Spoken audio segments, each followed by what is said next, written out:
At so ayan, hi guys, welcome back sa channel natin at eto na nga po si Solo Leveling. So sa mga may trip sa inyo at saka nagre-request na i-manhwa series natin yung season 3 neto ni Solo Leveling ay eto ay sisimulan na nga po natin yan. At ito ay huwag na natin patagalin pa, simulan na natin yan at i-review muna natin yung natapos o yung ending ng season 2. At dito nga tayo magsisimula sa pag-uusap ni Jinwoo at saka nga ni Chairman Go. At now, sa pag-uusap nga nila, sinabi nga rito ni Jinwoo na gusto niyang gumawa ng kanyang sariling guild. At pagkatapos ng usap nga nila rito, nung pauwi na si Jinwoo ay di ba nga pumasok siya sa isang dungeon para nga i-clear na yan. Pero naging red gate yung dungeon at eto nga napalaban ulit dito si Jinwoo. Pero hindi talaga ito yung nangyari sa may manhwa, iba yung nangyari doon. So linisin lang natin, ayusin lang natin yung tamang pagkakasunod. At ito nga, yung sa ending nga ng season 2, pagkaalis ni Chairman Go, ang continuation ngayon yan is ito naman na. So ito ay umalis na nga rin dyan.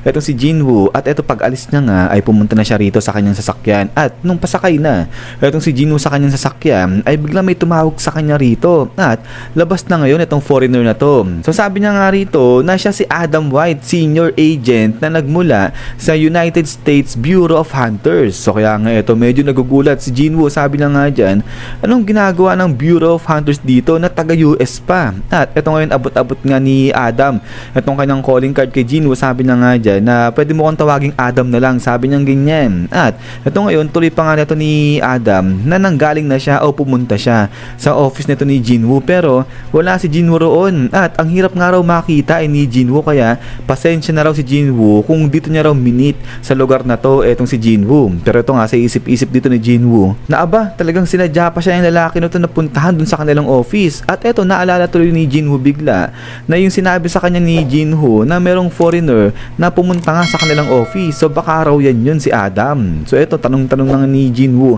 etong si Adam bakit daw gusto siyang imit niya. At eto sagot si Adam, sabi niya nga dyan dahil meron siyang gustong information na ibigay o sabihin dito kay Jinwoo. So ito mas nagtaka itong si Jinwoo. Sabi niya nga dyan anong information yung sinasabi nito. At ito nga salita na itong si Adam, sabi niya nga dyan most probably yung info na sasabihin sa kanya ni Adam hindi yan maririnig ni Jinwoo sa kahit na anong lugar at kahit sa anong bansa. At most probably nga yan kahit yung mga nag-e-exist na institution wala yung info na meron itong sila Adam, sila lang yung meron yan. At ito ngayon sabi nga ngayon dito ni Jinwoo kung gano'n naman pala bakit gustong sabihin ni Adam yung info dito kay Jinwoo parang sobrang importante raw ng information na yan. So sagot itong si Adam, sabi niya nga dyan dahil magkakaroon din daw sila ng benefits dyan. So ang nangyayari ay nire-reveal daw nila Adam itong information na to pero sa mga piling tao lang. At ito nga kapag ni-reveal na nila yung info na yan ay nagkakaroon sila ng benefit. At ito tuloy pa nga dito ni Adam na originally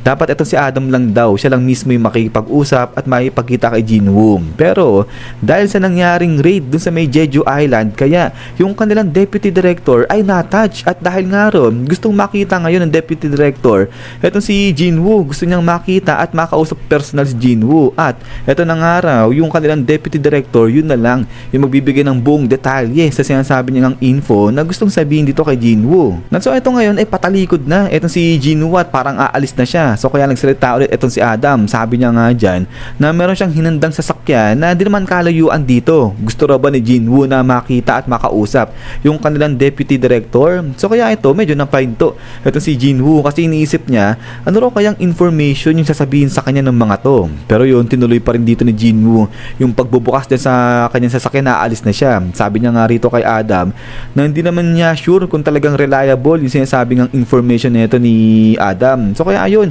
sige aalis na lang siya. Sabi niya ganyan, tatawagan niya na lang ito si Adam, pag-iisipan niya muna yung mga sinasabi sa kanya nito. Pero yun nga bigla nagsalita etong si Adam, sabi niya nga dyan na muntik niya nang makalimutan na pagdating sa pakikipag-usap o sa negotiation, the more na mas maganda yung baraha mo, dapat hindi mo kino-cover yan, dapat mas nire-reveal mo yan. Sabi niya ganyan. At ito nga biglang sinabi dito ni Adam, upgrader, sabi niya ganyan. At then ito ngayon biglang napatigil etong si Jinwoo, nandilat pa yung kanyang mga mata. At so eto tanong-tanong na ni Adam ito si Jinwoo, alam daw ba ni Jinwoo yung patungkol sa mga upgrader na yan? So sila raw yung mga individual na kung saan saan kaya nilang i-increase yung ability ng mga na-awakened na. So kaya naman talagang dilat na dilat dyan. Itong si Jinwoo na intriga siya, sinasabing upgrader nito ni Adam. At then pagkatapos nga niyan, ay ito nga umalis na itong dalawa sa sumama. Itong si Jinwoo dyan kay Adam hanggang sa makarating na nga sila sa pagkalaki-laking building na nga na to. So ito, hinto dyan. Itong sila Jinwoo, baba sila at punta ngayon sila dito sa may kwarto na to. At dito ay sinalubong na nga sila ng deputy director na nga na to. At so ayan ay nagpakilala lang. Itong si deputy director, sabi niya nga dyan na siya si Michael Connor. At ito nga si Jinwoo nagpakilala din siya. At pagkatapos nga niya na ito nga biglang sabi ni Adam na wag na mag-isip ng kung ano. Itong si Jinwoo, siya na yung bahala sa pagta-translate. At ito nga ngayon ay usap na sila dyan sa loob ng kwarto. At salita na kaagad. Itong si Michael, sabi niya nga dyan na dediretsahin niya na itong si Jinwoo. At ito ngayon nilapag niya itong mga dokumento na to. Sabi niya nga dyan, ito yung mga dokumento para nga sa immigration para doon na sa US o sa Amerika.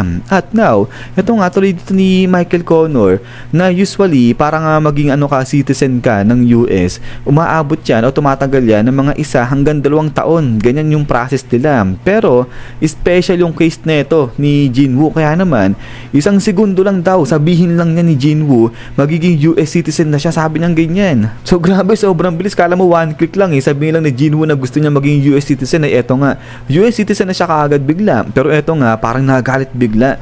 Etong si Jinwoo, nagliwanag yung kanyang mga mata. Sabi niya nga dyan na sinabi sa kanya ni Agent Adam na kapag pumunta siya rito, may makukuha siya ng information. At eto nga yung patungkol sa upgrader. So eto, sabi nga dito ni Jinwoo, na totoo ba, posible ba na talagang ma-increase pa yung ability ng na-awaken na sa pamagitan nga ng mga upgrader na yan. So ito, sagot ito si Michael, sabi niya nga dyan na ang totoo niyan, yung taong may ability na tinutukoy na ito ni Jinwoo, nandito mismo sa building na to, sabi niya ganyan. At ito nga ngayon, bigla nang inutusan ni Connor itong kanyang tauhan, sabi niya nga dyan na i-escort papunta sa kwarto na to si Mrs. Selnar. At then after nga niya na ito nga dating na ngayon dyan, ito si Mrs. Selnar. So parang siya yung upgrader na tinutukoy nito nila Michael Connor. At eto ngayon biglang nagliwanag yung mga mata ni Jinwoo. At then pagkatapos nga niyan, isyan guys, so hanggang dito lang muna ito si episode 1 natin. At so ayan, talagang nakuha nila yung interest nito ni Jinwoo. Pero ang tanong nga rito ay kaya nga ba talaga ng upgrader niya na mag-increase